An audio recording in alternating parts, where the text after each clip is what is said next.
We call ourselves a restaurant with rooms because our focus is really on food and beverage. We have one of the finest restaurants in the country, which is well known. Macakizi restaurant is a destination in itself. You spoke about celebrity before. We have quite some celebrity clientele in our hotel, but what's probably more drawing is the numbers of whether it's Bill Gates or Naomi Campbell or you name it, in our restaurant in the summer every day.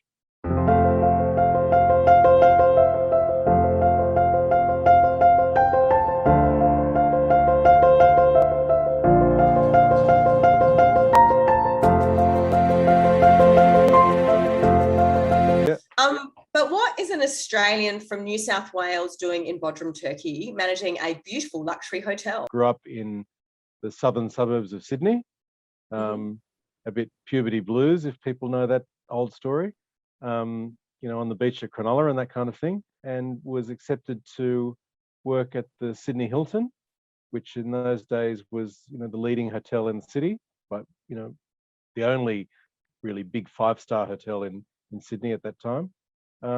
And started working there at 17, and really never looked back, and worked in many different areas. That hotel at the time had 22 food and beverage outlets, Wow. and was an extremely busy operation. I worked in many different areas, and from fine dining to Juliana's nightclub to all kinds of things, and ended up in a management traineeship at a very young age, and that put me in sort of junior management roles in various different areas, and ended up running a department at, I think I was 23 years old, and had 60 staff and 15 nationalities, and it was kind of a really amazing experience, and that led me to be on the opening team of the Brisbane Hilton, which opened in 86,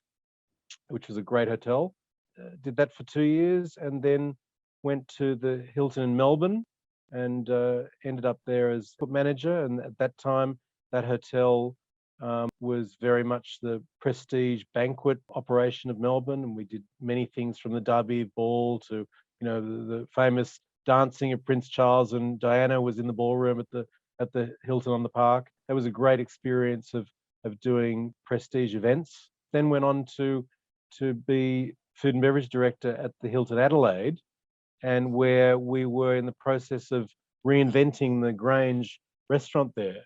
So, which was an iconic, slightly old-fashioned restaurant, and we reinvented that and put that on the map. That was a great experience. In those days too, Adelaide really led the nation in terms of food at that time. Yes, and I was only there a couple of years, but I formed great friendships.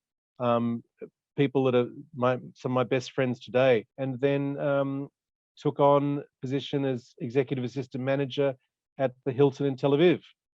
Wow, which is an iconic hotel. Was amazing. I was there when Mr. Rabin was the prime minister, and then lived through the Intifada, and so the good, the bad, and the ugly. But what an experience to start with for an Australian boy, really, as you were a young man. Yes. Moving abroad, your first place is Tel Aviv and the Hilton. I mean, talk about hitting the ground running. I was there for several years, and then had the opportunity to move and again reinvent a grand old lady, which was the Hilton Athens. And another amazing city. Amazing city, great hotel, one of the iconic old Hiltons of the world. Did lots of action and created events and created activity and turned the hotel around, actually. Fantastic. So that was. Did you meet the owners of the Hilton family, when you were working there? Actually, I met some of them back in the day in Australia, in the time when I was working in Brisbane. In those days, there was 2 Hilton companies, and Hilton International, which was the ones in Australia and all around the world, was a different company. The American company, which it's all one now, it's all very much one, and it's no longer in the family hands. But in those days, they owned what's now known as the Conrads. So the Jupiters at Surfers Paradise was owned by the Hilton family, Right. And so I met them in those days in the 80s when they opened the casino at Service Paradise. So you met Conrad, or Actually the son the son, and his young daughters, who are now quite famous, were Paris there, and they were very young in those days. I think they were all there for the opening of Jupiter's. Yeah. Held in Athens, and then I had the opportunity to do an opening of a hotel in Turkey, in Adana, on the banks of the Ceyhan River, and we opened that and sort of put that hotel on the map. The Sabanci family and the leading families of Adana were very kind to me and brought me into their sort of circle, and it was a fantastic introduction to Turkey. Many of those who people travels to luxury hotels in Turkey? Like, is it Europeans predominantly, or? Well, those I mean, that hotel is a business hotel, so that was very, very high end, business oriented. There's some government activity down there. The American Air Base is there, so it was a lot of dignitaries, a lot of high end corporate travel, conferences, mainly Turkish conferences. So it was very much dealing with the Turkish business world. But that was very good for me, has proved to be very good for me, because many of those people are my customers now. Right. Because basically most people of substance in Turkey have a holiday home in Bodrum. Bodrum is like the Hamptons of Turkey. Right. Noosa, or closer to a very large example of Portsea. So basically everybody is here in the summer. So many of those people are my customers in the restaurant. Some of them that don't have homes stay in the hotel.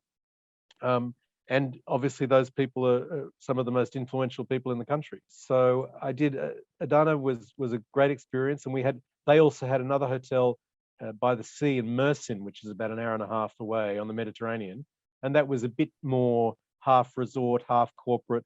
And so I ran that as well for a couple of years, which was a lovely thing. And then I had the opportunity to come and take over the Hilton Istanbul, which again was another one of the iconic Hiltons of the world, one of the oldest, actually, the second oldest Hilton built in 1955. Which is the oldest? Actually, Carib in the Caribbean. And so Hilton Istanbul was a great experience again, owned by the largest media magnate in Turkey, who again is still my customer. And then I'd been in Turkey some time, decided I liked it here and wanted to stay, and so was time to go, and did some things on my own. Did a stint building a property for a Turkish gentleman in Dubai. I saw that. Which is now the Zabil Sarai by Jumeirah on Palm Island, and it's operating now, a fantastic hotel. And then my friend Sahir owns this hotel, and asked me to do some work with him. And so we started to plan some renovations, and I got involved here in the operation. And then over the next couple of years, we basically renovated the hotel in two parts. And then he built an amazing large pavilion in the center of the property, which was previously a small house, really. And that's created the sort of center of the Macakizi Hotel. And that's really the center of what we do now. So that was about 14 years ago. And I've more or less been here ever since. I mean, I have to ask, can you ever see yourself going back to Australia? I mean, what an extraordinary life you've had so far. I don't think I would work again in Australia. I think my life is here now. This place, I'll be here for the foreseeable future. I have some things happening with some friends in Indonesia, but that's a long-term development in a place called Flores, which I think is great potential for the future. I think Flores will be the new Bali. Right. And there's some activity going on there at the moment, of some beautiful hotels. It'll be a very sustainable version of Bali. Yeah, Lombok is the location I keep hearing about. Is Flores, excuse my ignorance, is that an island or? Yes, Flores is one of the large islands. It's where the Labuan Bajo is the airport, and you fly into there to see the Komodo dragon. The Komodo Dragon National Park is there. So you're really an entrepreneur. You're not just a general manager. It's in a small way. I mean, my focus is Macakizi and my life is here, but I have a finger in a couple of pies as well as that. But Australians find you. How do Australians find Bodrum? I'm really curious. It's so interesting. Well, you did. I mean, I've created a bit of a network over the last 15 years, even though this is a very Turkish place. Key to Macakizi is having a nice blend of international people in our crowd. It looks like a very sophisticated resort. The hotel, basically, I think you can probably see behind me where is the village of Turkbaku, which is where we are. Turkbaku is one of the villages of Bodrum, and Bodrum is quite a large peninsula. Turkbaku is basically still a fishing village. Although there's some luxury hotels nearby us, we're really the only high-end hotel that's in the village. There's some lovely, cute little pensions in town, etc. But literally from our property here, you can walk through a gate and just walk along the pathway into the village. So when people come here, they don't have to ever get in a car. They basically can travel by boat or walk to town. The Bodrum Peninsula has a lot of activity going on. And are there lots of great restaurants and nightlife in the village there where you can walk to? Or in the village, there's several very good little fish restaurants. In the high season, there's some bars, which are kind of fun. But further afield, there's many things from, Hakkasan. People that come to Macakizi never leave. They basically want to be here all day. And there's a flow to the day here, which has many, many restaurants. So for people that want to have nightlife and that it's there, but many people that come to Macakizi never leave. They basically want to be here all day. And there's a flow to the day here where, the hotel sort of spills down to the water. And from, long leisurely breakfast and then wander down to the beach to our beach club, so to speak. And then it becomes a bit action, in the afternoon, there's a bit of fun on the beach and that turns into a bit of a party for a couple of hours and then it dies off and we sort of actively do that. And then becomes a very sophisticated restaurant for dinner. Do you attract celebrities there? I guess we do, yes. I'm interested to know why you think Australia is going to be your third biggest market this summer. Is that new and why is that happening now? Well, I think there's tremendous pent-up demand. The last 2 years, we basically obviously had zero people from Australia. But the previous, let's say 2 or 3 years before that, Australia was my number 5 or maybe 3 years ago, maybe even number 4. So that's been growing. That's really, obviously this place, once people come here, they return and they tell their friends. But I've built up a clientele of many people that I know from Melbourne and from Sydney mainly, a little bit from Perth as well. And so those people are returning and telling their friends. It sounds beautiful. And tell me, just digressing, why do you think there are so many Australians as general managers of super luxury hotels all over the world? I haven't done the numbers, but the numbers are high. Yeah, I think there's a combination of things. There's a lot of talented people have been developed in Australia. I think the Australian hotel business has many mentors. People over the years like Peter Gramotka that was at the Melbourne Hilton, Clive Scott that's at the Sofitel for, I think, 25 years in Melbourne. Are just examples of that have literally mentored hundreds of people over the years. And those people go on to develop and in the big companies, whether it's Accor or Hilton or Hyatt. Australians are usually pretty good when they're dedicated at what they do. They also have, in the hotel business, they have a very good food knowledge, which I think hotels abroad are looking for, and some other nationalities don't necessarily get that grounding in great food and beverage operation like they do in Australia. So I think the talent that comes out of Australia is very well rounded, so they get opportunities. And the fact that Australians have got so much experience in Asia, and I think that the new luxury business in hotels, if you've got solid experience in some of the beautiful small hotels in Asia, that goes a long way. How else do you see the future of luxury travel evolving? Well, I think that there's several different branches to it. There's going to be luxury on a big scale, which a lot of people like. Beautiful restaurants, and maybe lots of restaurants, and maybe even sophisticated kids clubs and that sort of thing. So I think there's that section of the luxury market is expanding rapidly. But then the kind of thing that we do is a very different story. And it's all about, we call ourselves a restaurant with rooms, because our focus is really on food and beverage. We have one of the finest restaurants in the country, which is well known. Macakizi restaurant is a destination in itself. You spoke about celebrity before. We have quite some celebrity clientele in our hotel, but what's probably more drawing is the numbers of whether it's Bill Gates or Naomi Campbell or you name it, in our restaurant in the summer every day. What's the key to handling people like that? What's the key to handling, really high profile celebrities? The same as everybody else. We have a lot of staff here. The service is exemplary. We give a very kind of understated service, not too familial.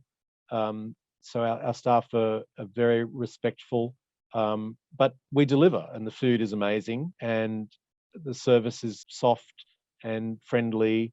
But and I think particularly in the summer, people want to be very relaxed, especially a smaller high-end resort and restaurant. You have to understand who your customer is, and not everybody is your customer. And there's nothing wrong with that. Yeah. You are amazingly positive at a moment in time where hospitality is has been under more pressure than any other time. What do you attribute to such positive thinking? Well, we've been very fortunate here, even through the pandemic, even though we implemented, all of the measures and we, reduced the space in the restaurant and the beach, etc. But timing, we were quite lucky in Turkey, even the last 2 years, that during the summer, we still had pretty good business. So we were actually lucky to be, we had times where we had total lockdown, but they weren't during the season. And so we were very fortunate that we managed to have decent business the last 2 years. And our expectation is this year is already bookings I have, it's looking to be unbelievable. It'll be a record year. The business, both in the rooms and in the social side and food and beverage, is looking to be extraordinary. Fantastic. And before you go, I wanted to ask you, what's your tip on creating such a great network? That's clearly one of the backbones of your incredible career. You meet people from all over the world. Some people, even like Maclay we mentioned, you haven't seen these people for 2 or 3 years. How do you keep in touch? What's the strategy? Maclay is a good example. I know that he's a fan of here. We've become friendly. I keep in touch. And like I said, I was in touch with him last week, and he and his gang, he's got a gang of people that are coming in June. But not just him. I have, older friends in Melbourne that haven't been here for a couple of years. They're all coming. They've booked, and it's interesting in Australia, for the Australian market, it's not that I have so many people, actual guests, but they're coming for a long time, because the average length of stay in this hotel is about three nights. The average length of an Australian stay is about 7 or 8. So many Australians come for 2 weeks, and some people also use this as a base and then go maybe off to Istanbul for a couple of days, or do something historical, go to Ephesus, which is only a couple of hours from here, and visit the ruins and then come back. So even the Greek islands are becoming much more accessible. By seaplane from here to Patmos or even Mykonos is half an hour. It's nothing. Yes. Well, look, Andrew, I could sit and talk to you all day. You've had such an incredible career and a very diverse career, but where to from here? When we're finished here, I'm going to go for my morning walk, which is, if you can see, just right across the bay. So I like to do a daily walk, which is about 8 kilometers, and then back for a very nice, healthy Turkish breakfast.